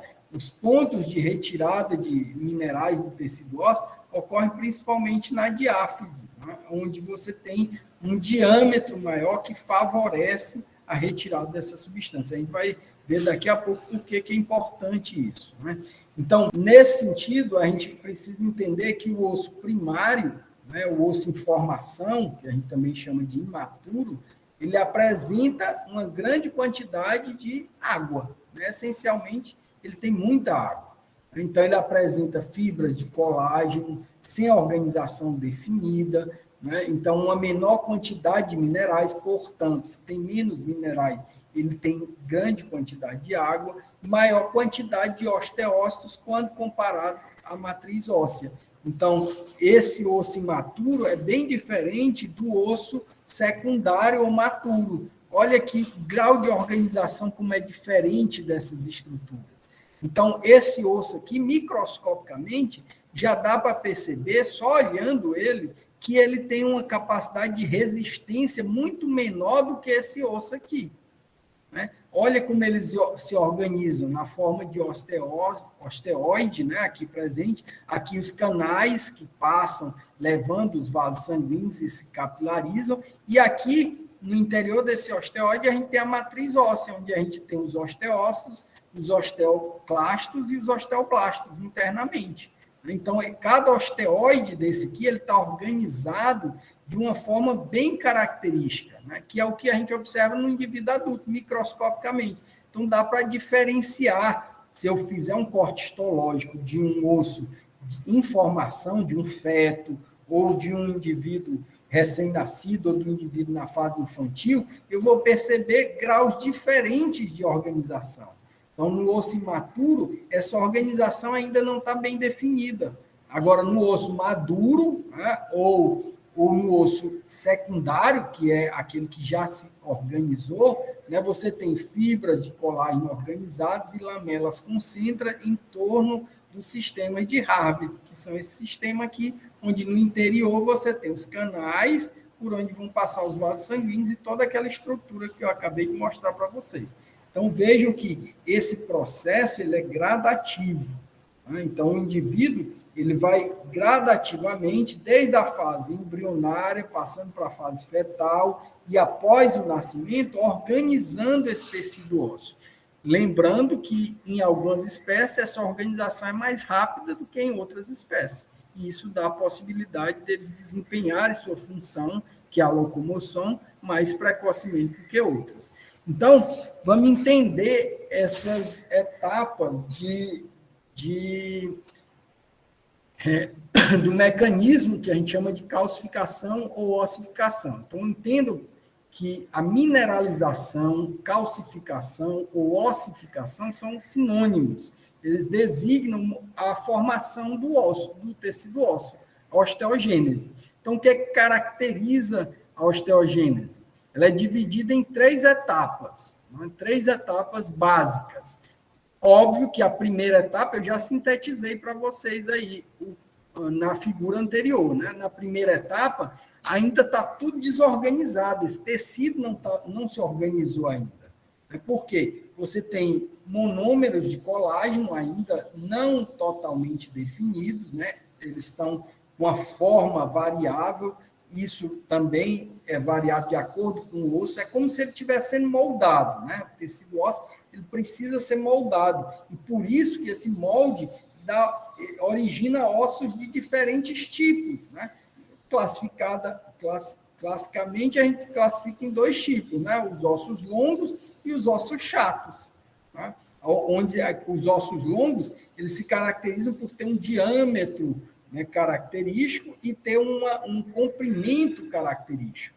Os ossos chatos, né, eles são achatados dorsoventralmente, se a gente for ver. Então, eles estão mais presentes onde? No esqueleto axial, enquanto que os ossos longos estão presentes no esqueleto apendicular. Tá? E isso dá características diferentes dos processos de ossificação. Nos ossos chatos, a gente vê uma ossificação que é do tipo intramembranosa, e nos ossos longos, a gente vê o tipo de ossificação, ou calcificação, ou mineralização, que é chamado de endocondral. Tá? Então, nesse sentido, elas têm 3 etapas clássicas, né? Que a primeira é a organização dos monômeros, então você tem secreção, né, pelos osteoblastos de monômeros de colágeno e proteoglicanos, são substâncias que sofrem um processo químico, né, de polimerização. Essa polimerização, ela vai formar as fibras de colágeno e começar a formar o que a gente chama de osteoide. Osteoide é aquela organização que é composta, né, por células ainda não bem organizadas. Então, na segunda etapa do processo de ossificação ou calcificação, né, a gente vai ter que o osteoide e o osteoblasto no seu interior, né, vão formar o osteócito, que é aquela célula característica. Então, junto com o osteoide, que são células mesenquimais, e o osteoblasto, ele vai migrando para o interior da matriz óssea, né, que vai sofrendo o processo de calcificação ou mineralização para formar o osteócito. Então, você vai ter aqui, ó, fibras de colágeno precipitando sais, né, de cálcio, né, que é o principal mineral do tecido ósseo. Se a gente for classificar o mineral mais importante do tecido ósseo, é o cálcio. Depois, o fosfato, né, o fósforo, que é o segundo mineral organizado com oxigênio, né, que vai dar origem ao fosfato. Então, você vai ter cristais de cálcio aderido a moléculas de água. Então, esse cristal de cálcio aqui, ó, o CaHPO4, ele se agrega a 2 moléculas de água, né? E aí, depois, ele agrega mais uma molécula de água, formando CaPO4,2. Né? E aí você tem cristais ainda, né, de cálcio não efetivamente cristalizados, né? Porque eles vão se cristalizar quando essas moléculas de água saírem da composição dessa substância, que ocorre isso na terceira etapa de mineralização. Então, essas moléculas aqui vão sair moléculas de água e a formação do que a gente chama de cristais de hidroxiapatita. O que são os cristais de hidroxiapatita? São conjuntos de moléculas de cálcio, fosfato e hidroxila. Então, ó, tem 10 moléculas de cálcio para 6 moléculas de fosfato para 2 hidroxilas. Então, a fórmula molecular dos cristais de hidroxiapatita é Ca10PO4,6 ou H2. Então, isso é o que caracteriza o cristal de hidroxiapatita. E o que é esse cristal? É nada mais do que uma composição de moléculas de cálcio e fosfato com hidroxila, né, sem as moléculas de água. É um processo que a gente chama de mineralização. O que é a mineralização ou calcificação? Por que esse processo é chamado também de calcificação? Porque o principal mineral é o cálcio. Ó. Tem 6 moléculas de cálcio, 10 moléculas de cálcio para 6 de fosfato e para 2 hidroxilas. Então, isso acontece porque aqui, ó, só tinha uma molécula de cálcio aqui, duas de fosfato. A essa molécula, ao sair a água ser retirada, nesse processo de cristalização, né, que nada mais é do que a retirada das moléculas de água, né, uma desidratação da molécula, vão sendo aderidas moléculas de cálcio a esses cristais aí, aqui, né? Isso significa que essas estruturas vão sofrendo um processo de calcificação, por isso que esse mecanismo é chamado mecanismo da calcificação, porque vão sendo agregadas a esses cristais de cálcio aqui, mais moléculas de cálcio, né? E aí a substância vai tendo o principal cristal presente na estrutura óssea, no tecido ósseo, que compõe a matriz óssea, que são os cristais de hidroxiapatita. Lembrem que eu falei que a matriz óssea ela é subdividida em duas partes, né? A parte orgânica e a parte inorgânica. Os cristais de hidroxiapatita fazem parte da parte inorgânica da molécula, né? A parte inorgânica porque não contém carbono nessa molécula. Então, vejam que aqui essa substância amorfa, né, ela tem uma capacidade de reabsorver cálcio em grande quantidade quando houver necessidade. Então, a principal forma de agregação de cálcio nessa molécula, de CaHPO4, né, é justamente promover a introdução de molécula de cálcio aqui. Essa outra molécula, o CaPO4,2, ele faz parte da estrutura que a gente chama de substância amorfa da matriz óssea. Ela está presente mais nas bordas da matriz óssea, em contato direto com o cálcio, com as células, os osteoclastos, que são as células que vão mobilizar cálcio quando houver necessidade. Então, quando o organismo precisa de cálcio, o que é que a célula faz? O osteoclasto, ele quebra essa molécula aqui e disponibiliza cálcio. Se ele precisa de mais cálcio ainda, ele vai quebrar agora essas moléculas de hidroxiapatita, que está mais presente no interior da matriz óssea, certo? Então, vejam que esse processo ele é muito gradativo, né? Essas 3 etapas, elas estão constantemente acontecendo no organismo animal, seja no indivíduo adulto, juvenil ou no indivíduo velho. Só que, óbvio que esse processo, ele vai ficando cada vez mais difícil de acontecer, né? E vai ser menos efetivo à medida que a idade acontece. Então, essas 3 etapas, ela acontece durante toda a vida do indivíduo, desde a fase embrionária à fase final da vida, né, no indivíduo idoso. Só que à medida que a gente tem o avanço da idade, esse mecanismo de calcificação, ele vai ficando gradativamente mais difícil de acontecer, né? As células vão tendo mais dificuldade de realizar essas 3 etapas para promover o processo de formação do tecido ósseo. E por isso explica o fato de indivíduos idosos terem mais dificuldade de realizar processo de calcificação, certo? Então, como é que na prática a gente pode ver isso, esse processo de calcificação? Ora, isso aí pode ser feito, né, a partir de estudos. A gente mesmo, no nosso trabalho na UFRA, a gente tem feito estudos sobre a fisiologia e o desenvolvimento ósseo em diversas espécies de animais silvestres. Aqui, por exemplo, é na paca, para tentar entender como esse processo de ossificação ocorre nas espécies e, consequentemente, como é possível a gente entender o processo de desenvolvimento do tecido ósseo, desde a fase embrionária até a fase fetal.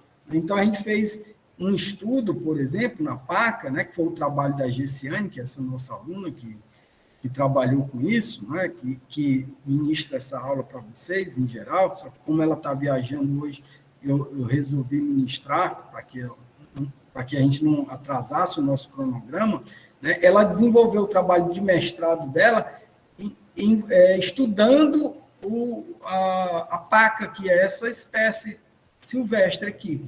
Então, a gente pegava animais que eram caçados na comunidade indígena, né, lá no Peru, aqui na Amazônia também, peruana, e a partir daí a gente essas fêmeas eram, quando elas foram caçadas para alimentação, né, os índios se alimentam desses animais, eles doavam para a nossa equipe lá do Peru e aqui no Brasil, eles doavam os órgãos internos, né? A partir desses órgãos internos, a gente estudou as fêmeas gestantes. Olha, as gestantes tinham embriões e fetos em graus diferentes de desenvolvimento. Aí, a partir de uma técnica de ultrassonografia, a gente começou a estudar o desenvolvimento ósseo dessa espécie. Como é que essa espécie se desenvolve? Como é que o osso dela se desenvolve? Então, aqui a gente está vendo uma imagem ultrassonográfica do feto, né, com um grau de desenvolvimento. O que é mais branquinho aqui na imagem é que é o tecido ósseo, né, o tecido ósseo, isso aqui é um tecido ósseo em formação, e aqui apresenta grau diferente de mineralização. Então, o que é mais branco tem mais minerais, né? Então, cálcio e fósforo, processo de mineralização ocorrendo aqui. E o que é mais escuro, que são nas extremidades, nas diáfragmas, tem graus diferenciados de mineralização. Eu vou colocar um vídeo bem rapidinho aqui para vocês, para mostrar como é que a gente fez isso. Esse filminho aqui ele vai mostrar para vocês como a gente fez o ultrassom nos fetos de diferentes espécies. Eu estou dando um exemplo aqui só da paca, mas a gente fez isso para outras espécies também, e publicou esses artigos. Então, aqui é o exame de ultrassom, que foi o método que a gente utilizou para avaliar o crescimento e o desenvolvimento de vários ossos, tanto do sistema apendicular, quanto do sistema esqueleto axial, quanto do sistema apendicular. Então, aqui, ó, é o ultrassom do exame da paca. É um videozinho bem rápido, né? Então, a gente primeiro fazia a identificação dos fetos, ó. Então, aqui é o equipamento de ultrassom, tinha uma bacia aqui com água, e a gente colocava o fetinho aqui, ó. Estão vendo o feto? Então, aqui tem um feto daqueles animais que foram caçados lá no Peru, aqui na Amazônia peruana, na Amazônia brasileira. Esses fetos, eles foram retirados do útero das mães, e a gente fez o ultrassom deles, para ver como havia o desenvolvimento do tecido ósseo, né? Como é que acontecia o crescimento do tecido ósseo nessas espécies, né? Então, vejam aqui, aí está fazendo a identificação, cada feto desse era identificado, ó, e aí a gente vai fazer no esqueleto axial. O esqueleto axial, o crânio, então vejam aqui, ó, aqui a cabecinha da paca, ó. Tá aqui a mãozinha dele, você vê que ele não tem pelo ainda, né? Porque ele estava num grau de desenvolvimento, está se desenvolvendo ainda. Então, esse feto não tinha pelo ainda. Então, a gente coloca o transdutor aqui do equipamento, ó, e avalia os ossos chatos. Então, aqui são os ossos do crânio. Ó. Tudo que está branco aqui, não vou entrar em detalhes aqui, porque senão a gente não vai dar tempo, é a região do crânio. Dentro é o cérebro dele, que está se desenvolvendo, né? Então, o encéfalo aqui, ó. Então, um corte transversal, a gente posiciona o transdutor assim, e está vendo transversal. Quando está branco aqui, bem intenso, significa que o crânio é um dos primeiros órgãos, ou dos primeiros tecidos ósseos a se mineralizar. O que está branquinho, bem intenso, é porque já teve um grau de mineralização. Por que vocês acham que o crânio é importante se mineralizar primeiro? O que é o processo de mineralização? Não é o processo justamente de fazer com que o tecido fique mais duro, mais rígido, né, que a gente também chama de calcificação? Acabei de falar das 3 etapas da classificação. A primeira etapa, a segunda etapa e a terceira etapa, que é aquele processo onde a água sai e ocupando o lugar da água na molécula, vai ocupar os cristais de hidroxiapatita. Os cristais é que dão a dureza ao tecido. E no ultrassom, o que for duro, que for rígido, né, como o osso, ele aparece branco na imagem. Então, aqui é o corte aqui está o olho do animal, que tem um outro olho, aqui tem a cara dele, o nariz dele, né, a boquinha está para cá. A gente está fazendo só um corte transversal na cabeça dele. Então, aqui o cérebro está aqui, o sistema nervoso. Por que vocês acham que o crânio se mineraliza primeiro? Ou se calcifica primeiro? Acho que é porque, como ele tem uma das funções de proteção, né? Exatamente. Ele tem que guardar aí Exatamente. Como o cérebro para evitar disfunções, né? Exatamente. O crânio ele tem que estar pronto já quando o animal nasce, né? Ele tem que estar bem rígido para proteger o animal, a cabeça do animal. Óbvio que esse processo ele ainda vai continuar, né? O crânio não está completamente finalizado o processo de mineralização quando ele nasce, né? Ele ainda vai na fase infantil, né? Tem as fontanelas, os ossos vão se unindo, mas o tecido já está mais duro aí, né? E ele é um dos primeiros a se mineralizar justamente por isso, para dar proteção ao tecido nervoso central, ao sistema nervoso central, o encéfalo, que é a porção mais desenvolvida, mais nobre do indivíduo, né? A gente já falou demais do encéfalo, né? Quanto que ele é importante para regular diversas funções no organismo, né? Desde o funcionamento dos órgãos até o funcionamento dos músculos e dos ossos, dos tecidos.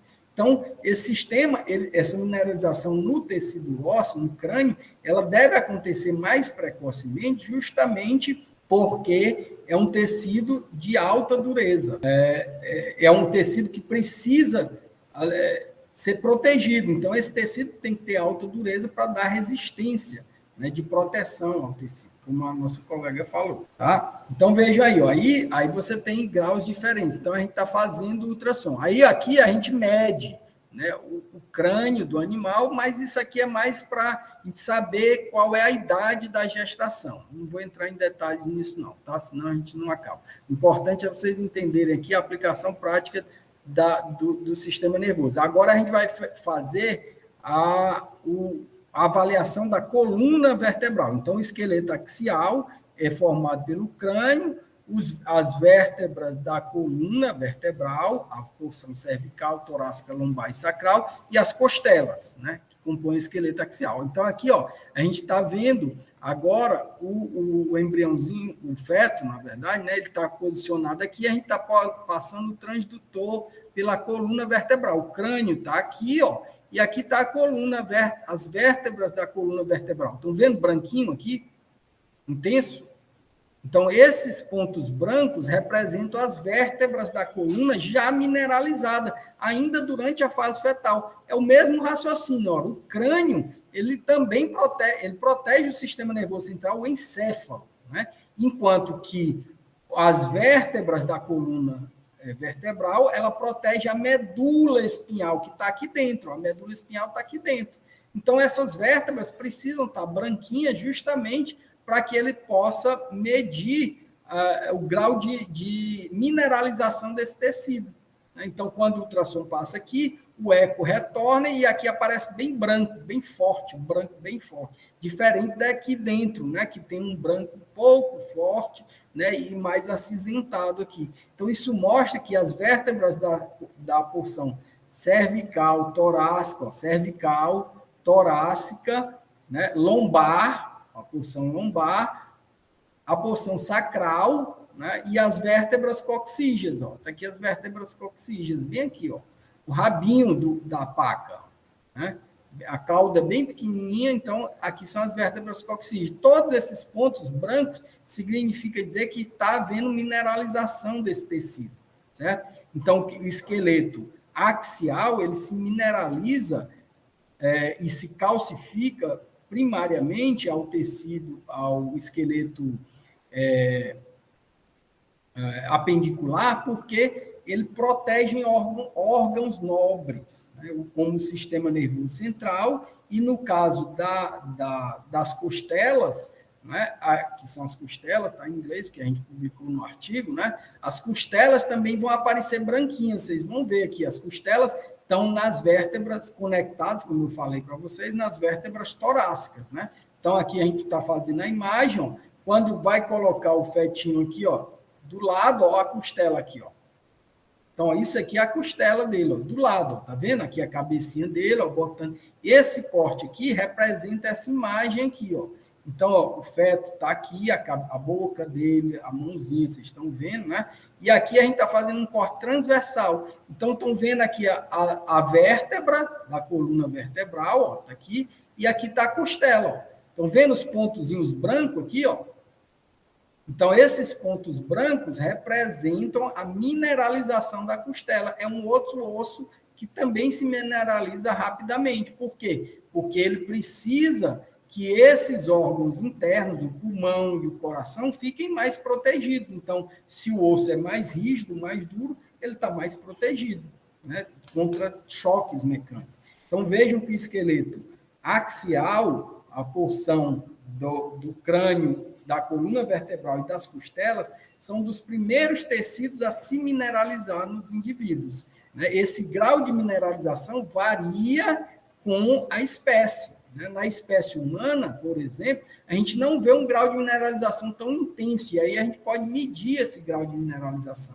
Aqui é intenso, porque é uma espécie pré-cocial. A paca, quando ela nasce, ela tem muitos predadores. Consequentemente, se ela tem muitos predadores, ela precisa ter o seu sistema já bem desenvolvido, o seu sistema músculo-esquelético, o seu sistema ósseo, e nervoso já bem desenvolvido, para que ela possa fugir dos predadores. Não é isso? Esse que é o conceito de uma espécie pré-cocial.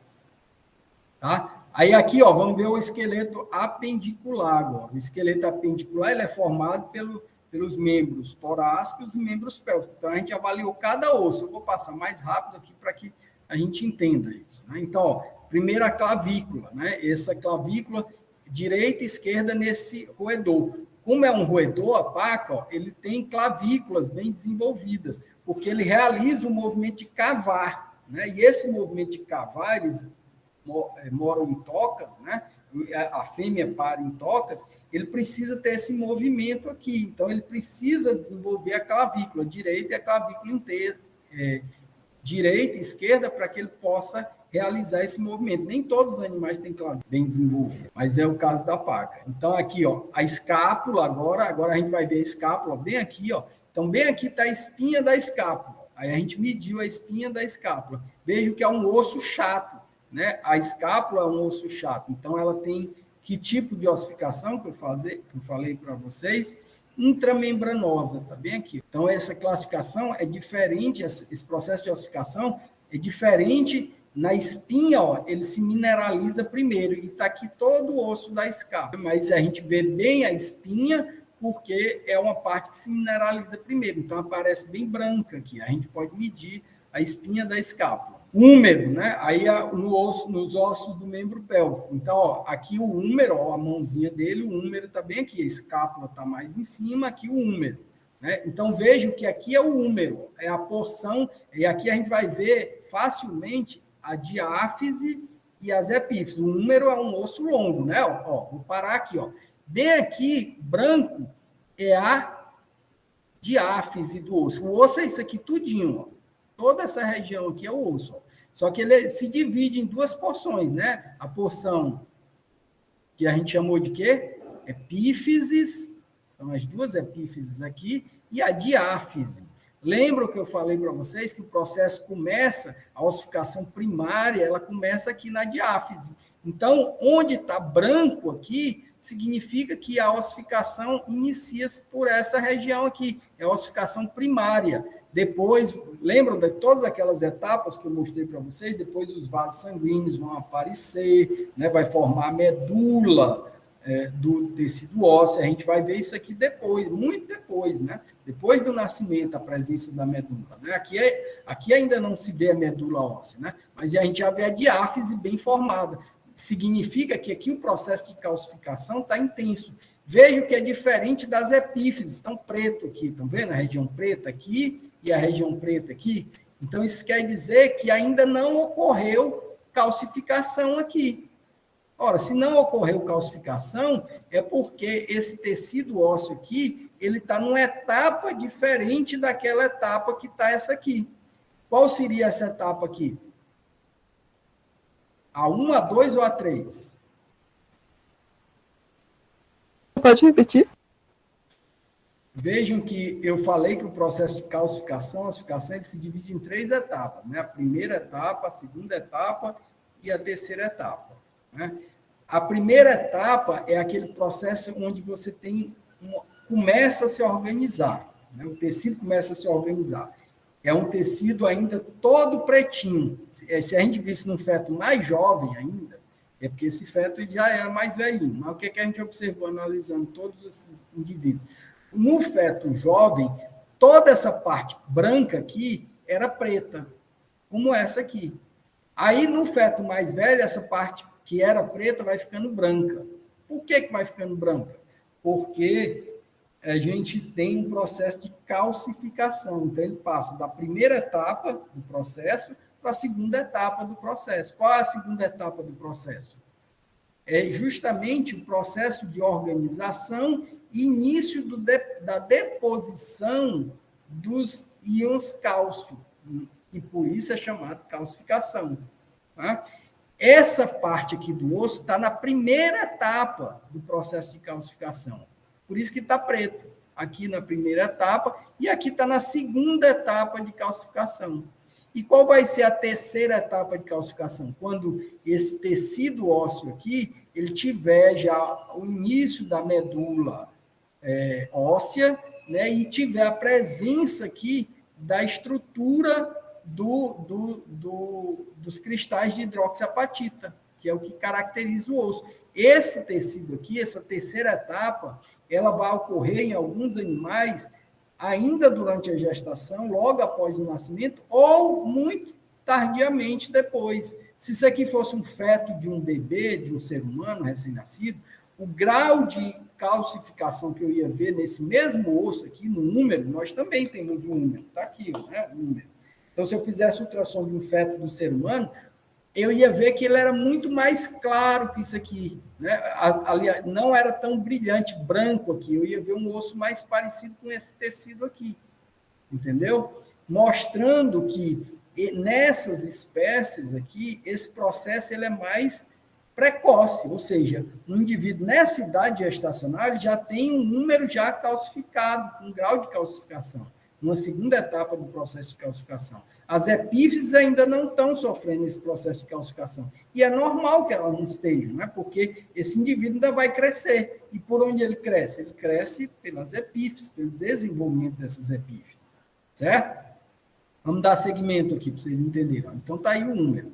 Depois a gente media o número. Ó. Nessa imagem aqui, ó, vocês estão vendo o número sendo medido. Olha aqui, ó. O número isso aqui é a diáfise, isso aqui é a epífise. Estão vendo esses pontos brancos aqui, ó? Esses pontos brancos são aqueles pontos de ossificação secundária. Então, vejo que à medida que está ficando branco aqui, ó, nas extremidades, que é o osso compacto, esse osso está muito mais calcificado, já está na terceira etapa. Aqui dentro já está começando a ficar mais clarinho, né? Porque está vendo agora, aqui nesse momento, o início da formação da medula óssea. Então, os vasos sanguíneos estão começando a penetrar aqui no tecido. Né? E aqui está havendo um segundo ponto de ossificação, que é o que a gente chama de ossificação secundária. A primária é essa aqui, a secundária é essa aqui. Certo? Vamos lá, dando continuidade para a gente terminar. Então, ó, rádio una, isso foi feito com rádio una, ó, mesma coisa, ó, rádio e una. Né? Depois a gente media. Né? Mesmo princípio, medir o rádio, depois medir a una. Né? Aí depois, metacarpo, metatarso. Vocês já viram os ossos, né? O nome dos ossos? Ou não? Já. Estão vendo, né? Então, aqui os ossos da mão, né? Então, aqui a gente chama o carpo, metacarpo e as falanges. Ó. Então, é como se eu estivesse vendo as imagens dos ossinhos que estão nas mãos dele. Ora, é uma paca, né? Eu disse que a paca, ela usa muito as mãos para cavar, né, para se esconder. Então, vocês acham que esse processo de calcificação ele deve ser mais precoce ou mais tardio? Mais precoce. Mais precoce, óbvio, né? Se ela vai utilizar logo depois do nascimento, ela já precisa estar com as falanges já com o processo de calcificação. Então, ela já nasce, ó, olha a pontinha dos dedos. Tá vendo aqui, ó? Olha aqui, ó, tudo isso aqui é a mão, é ampliada aqui, né? Então, aqui o rádio, una, né? O carpo, né? Olha aqui, ó, tudo já, esses pontinhos aqui, ó, significa que já tem calcificação. Então, eles já nascem com essa mãozinha, com os ossos bem calcificados. Ora, eles vão utilizar isso rápido. Então, esse processo precisa ser rápido. Se eu fizesse uma análise ultrassonográfica da mão de um feto de um ser humano, eu ia ver que esses ossos eram bem mais claros, porque ele não vai utilizar tão rapidamente assim. Né? Então, ele não tem uma ossificação intensa, comparada a essa espécie aqui. Né? Então, isso mostra, olha aqui, ó, a falange aqui, olha aqui como esses ossos já estão bem mineralizados. Quanto mais branco a imagem, é maior o grau de mineralização, entendeu? Então, ó, vejam que aqui as falanges proximal, média e distal. Todas essas falanges aqui já estão bem mineralizadas. E aqui é o espaço da articulação, né? Então, aqui é pretinho mesmo, é para ser preto, justamente porque aqui tem menos calcificação, né? Aqui tem a parte da articulação, que dá a possibilidade dele mexer esses dedos, como nossa mão também, que tem essa possibilidade. Tá? Então, aí, ó, o esqueleto axial, agora o membro pélvico, né? A gente viu o membro torácico, agora os ossos do membro pélvico. Aqui é o ilho e o isquio. E o púbis a gente vai estar bem aqui, ó, vai ver bem aqui. Então, esses ossos aqui, eles também sofrem um processo de calcificação rápido, está branquinho aqui, justamente porque eles vão sustentar o peso desse animal. Então, se eles vão sustentar o peso, é de se esperar que ele precise ter um processo de calcificação mais rápida. É por isso que ele apresenta-se mais claro aqui, né? Mais branco, esbranquiçado. A gente chama isso tecnicamente de uma imagem hiperecogênica. Mas isso aqui não vem ao caso. Então, aqui, ó, o osso o ilho e o isquio, né? Então, aqui, ó, bem intenso esse processo de calcificação. Ora, se ele vai sustentar todo o trem posterior do animal, ele precisa já ter uma calcificação precoce. Então, vejam que determinados ossos, eles são mais rápidos e outros ossos são menos rápidos para o processo, dependendo da função que ele vai desenvolver. Aqui é o pubis, né? Um outro osso. Olha o fêmur. Vamos ver o fêmur. Olha como é intenso o processo de calcificação do fêmur. É bem parecido com o do húmero, né? Porque é um osso longo. Pronto. Vou parar aqui, ó. Tá vendo aqui, ó? Então, aqui está a diáfise do fêmur e aqui as epífises do fêmur. Tá vendo? Parece um halterezinho, né? Aquele negocinho que você faz assim, peso, né? Um halteres. Ele tem esse formato aqui, ó. A diáfise é bem mineralizada, branca, né? Do mesmo jeito que o húmero, que é um osso longo, como é o nome desse tipo de ossificação aqui? Endocondral, né? Endocondral, onde a diáfise do osso, ela se mineraliza mais rapidamente do que as epífises do osso. Olha aqui as epífises, uma epífise proximal e epífise distal do osso. E aqui tem a zona de articulação com outro osso. Né? Quem é o outro osso que vem em conexão com o fêmur? Aqui é o fêmur ainda. Diáfise e epífise. Centro de ossificação secundária, centro de ossificação secundária. Onde está preto é a zona de crescimento epifisário, aquelas zonas que eu mostrei lá para vocês.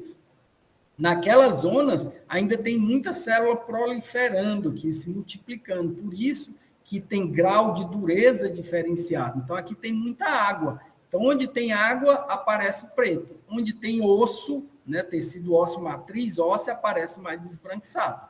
Certo? Então, ó, quem é o outro osso que vai conectar, que no caso é a patela, né, que tem a articulação do joelho, né? O fêmur se articula com a patela, né? E com que osso? Tíbia e fíbula. Né? Tíbia e fíbula estão em conexão com o tecido do fêmur, né? O tecido articular da zona distal do fêmur, né? Se articula com a patela, tíbia e fíbula. Então, a gente vê a patela e olha aí a tíbia e depois a fíbula. A fíbula é bem fininha, né? É um ossinho bem fininho. Ó, fíbula, esse ossinho aqui, e a tíbia, esse ossinho maior, né? Então, a tíbia e fíbula. Ó, aqui elas paradas, ó, tíbia e fíbula. Aí, agora, tarso, metatarso e falanges da porção posterior. Vejam que naquele mesmo animal, ó, as mesmas estruturas aqui, os mesmos ossos. Então, aí você tem os centros de ossificação primário e secundário. Ó. Esse aí, o centro de ossificação primária, aqui, ó. Opa, deixa eu voltar aqui. Centros de ossificação, ó, primária e secundária, esses dois aqui. Então, nas epífises, a gente tem o centro de ossificação secundária, e na diáfise, a gente tem o centro de ossificação primária. Primária por quê? Porque é o primeiro local onde começa o processo de ossificação. e secundária porque é a segunda etapa do processo, né? Depois que houve já o processo de calcificação dessa região primária da diáfise, começa a haver a calcificação, a formação da matriz óssea, do osso trabecular, do osso esponjoso nas epífises. Essa aqui é a epífise proximal e do outro lado, não está aparecendo aqui, tem a epífise distal, né? E entre essas epífises, nos ossos longos, tem as regiões de articulação.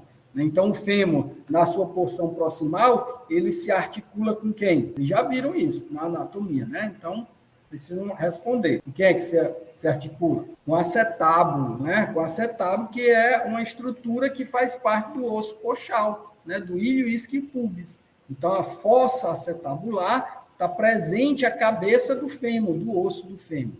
Então, depois ele vai se articular na porção mais distal, né, com a patelia, tíbia e fíbula.